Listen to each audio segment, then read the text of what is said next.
Ya, estimados alumnos, muy buenas y grandes tardes, días o noches, según corresponda, obviamente, al día en que ustedes y horario en que ustedes estén viendo este video y esta cápsula. Nos encontramos en esta oportunidad con el profesor Luis Ramírez. Profesor Luis, por favor. ¿Qué tal? Ese fue el saludo del profesor Luis. Nos encontramos hoy día entonces en el desarrollo de la cápsula del sistema cardiovascular. La idea de grabar esta cápsula es aportarles a ustedes antecedentes y aportes importantes que quizás podrían haber quedado en el tintero hoy día y que serían relevantes para ustedes cuando tengan que enfrentarse al examen para el ramo de anatomía. Entonces vamos a ir de lleno a la información. Hoy día vamos a hablar entonces del sistema cardiovascular.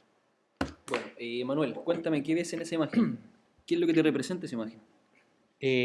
Bien, niños, esta imagen corresponde a una arteria y dice relación con lo que estamos hablando hoy día, que es el sistema cardiovascular. En este sentido, vamos a decir que la presión arterial es la presión que ejerce la sangre sobre las paredes de las arterias. Si ustedes ven en el centro de este tubo ahuecado de color rojo, encontramos los hematíes, que son los glóbulos rojos, y otros elementos de la sangre como los glóbulos blancos y las plaquetas, y la presión que ejerzan estos elementos en el torrente sanguíneo va a ser lo que denominaremos presión arterial. Perfecto. Tengo entendido, Manuel, que hay factores que pueden afectar esta presión, que suba o baja dependiendo del caso. ¿Cierto? Sí. Bien, sí, hay ciertos factores. Para eso tenemos acá otra diapositiva que ustedes están viendo ahora. Y estos factores que influyen en el cambio de la presión arterial quizás son los más importantes y los que tenemos que tener en cuenta. El primero es la edad, ya que en las personas ancianas la presión tiende a ser mayor debido a rigidez en sus arterias. En la medida que nosotros avanzamos en edad, claramente nuestras arterias se rigidizan, así como también el tabaco y ciertas drogas también rigidizan las paredes arteriales.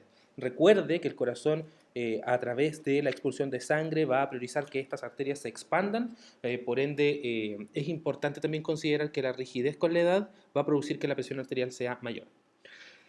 También el sexo, la presión arterial tiende a ser mayor en hombres que en mujeres. Entendamos también esto por la disposición de masa corporal, entendiendo que también existe un aumento de presión en los hombres por este motivo.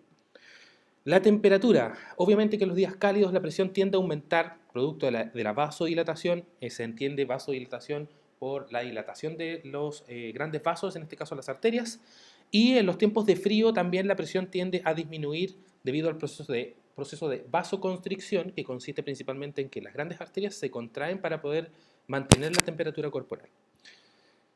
El ritmo circadiano. Se supone que durante el sueño también la presión disminuye durante el transcurso del día. Obviamente va a aumentar por los requerimientos energéticos que nosotros podamos tener durante el día. Y los requerimientos energéticos que tienden a ser basales cuando nosotros estamos en un estado de descanso. La obesidad también es un factor importante respecto de cómo es que influye la presión arterial. Las personas obesas tienden a tener mayor presión arterial por las demandas energéticas también que estas personas sufren. En ejercicio también aumenta la presión arterial por demandas también de nuestros sistemas, y la alimentación, obviamente que en cuanto a la mayor ingesta de sodio, aumenta la presión arterial y también otros elementos que son perjudiciales para nuestras paredes arteriales.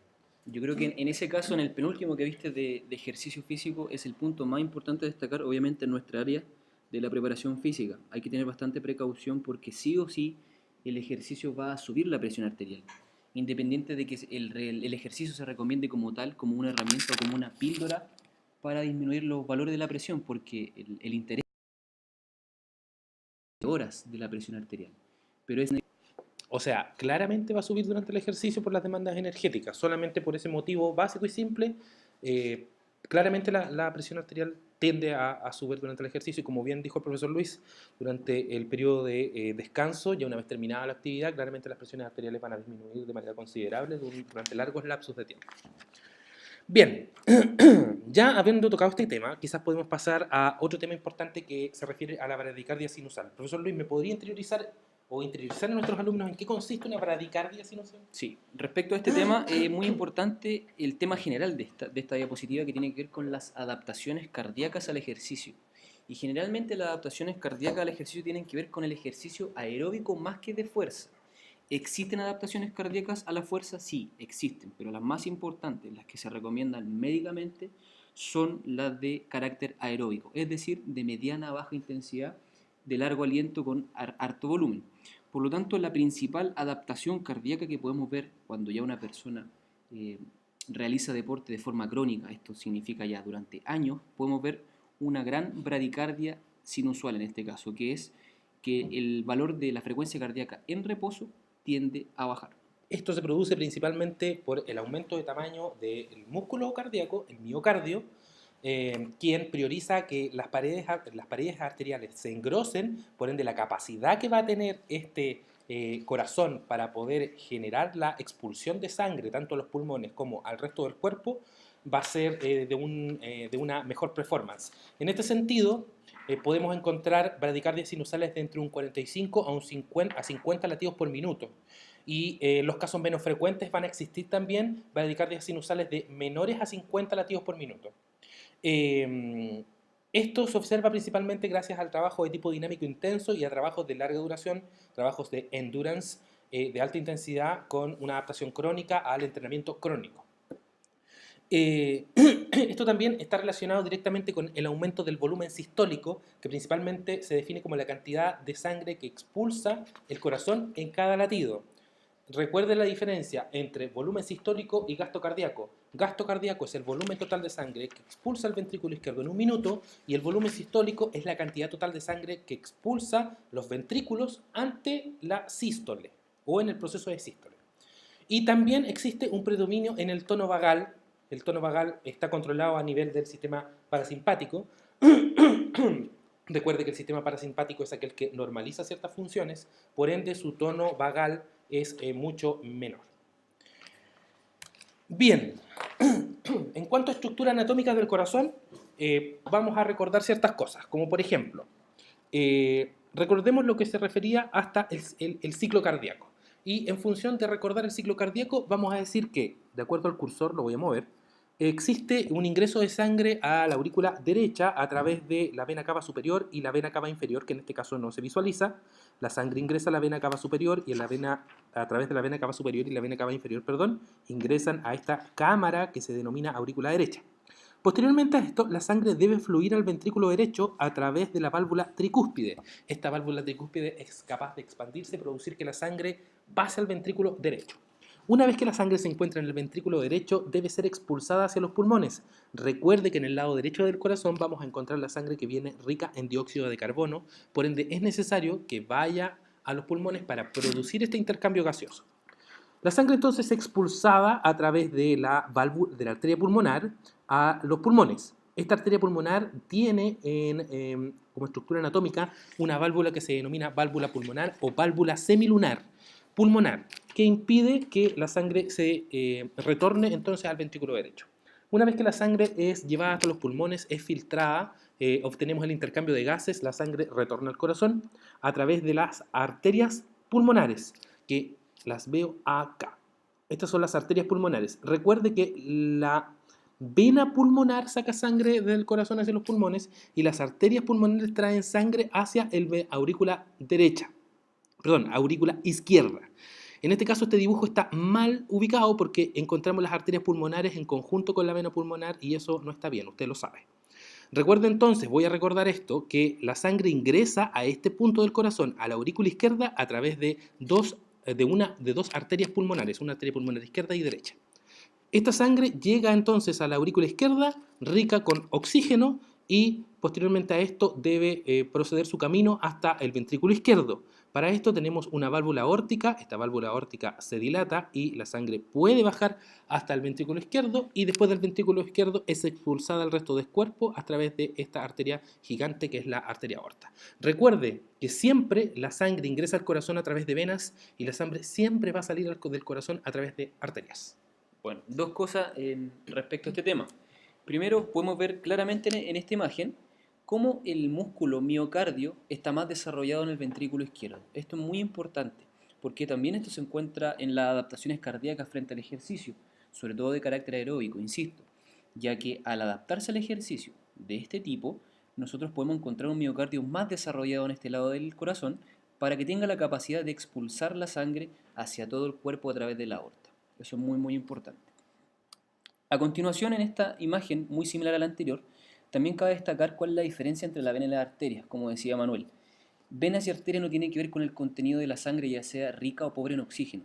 Tiene que ver con la llegada o la salida de la sangre del corazón. Bien, en este sentido debemos recordar, esta imagen sí está bien, en cuanto a lo que les indiqué respecto de las arterias y venas pulmonares, que la sangre siempre va a ingresar al corazón a través de venas y va a salir del corazón a través de arterias. Es por esto que tenemos acá la vena cava superior e inferior que trae la sangre, tenemos acá también la vena pulmonar que saca la sangre, perdón, arteria pulmonar que saca la sangre hacia los pulmones. Tenemos acá las venas pulmonares que ingresan la sangre a la aurícula izquierda y tenemos la arteria aorta que saca la sangre al resto del cuerpo. Entonces, ingresa a través de venas, ingresa a través de venas, sale a través de arterias. Bien, es importante saber, una vez que ya conocimos todo el sistema cardíaco, de referente de cómo es que este sistema cardíaco o este ciclo cardíaco genera entonces esta contracción rítmica del corazón. Y esto se produce gracias a una estructura que se denomina nódulo sinusal, que está indicado ahí con la flecha azul, nódulo sinusal o también conocido como nódulo sinoauricular. Este nódulo sinusal o nódulo sinoauricular es estimulado a través del nervio vago, a través también de la liberación de adrenalina y noradrenalina, para producir la contracción rítmica del corazón. Este nódulo sinusal se extiende a través de esta estructura muscular del corazón que se denomina tabique. El tabique divide el corazón en una parte derecha y otra parte izquierda y se ramifica a través de los ventrículos para producir el proceso de sístole. Bueno, el detalle de la ubicación de este nodo, como se puede apreciar en la imagen, es de la aurícula derecha. Eso es muy, muy importante también de destacar. Ya, perfecto. En función de seguir avanzando, también es necesario entender que vamos a conocer dos tipos de circulación. Una circulación que denominaremos circulación pulmonar a través del sistema circulatorio y otra que se denomina circulación general, también se conoce como circulación mayor y circulación menor.